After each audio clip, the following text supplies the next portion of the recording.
వయసు సత్తదే జిగలురానే అది 6వ క్లాసులో ఆపేస్తానే నువ్వు చదివిందంట జిగలురానే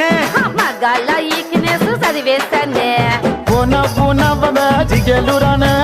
శక్తి పంచి ఊడితే నవ్వేస్తానే నన్ను బాబా అనవే జిగలురానే అది పోలీసోళ్ళకే రిజర్వేస్తానే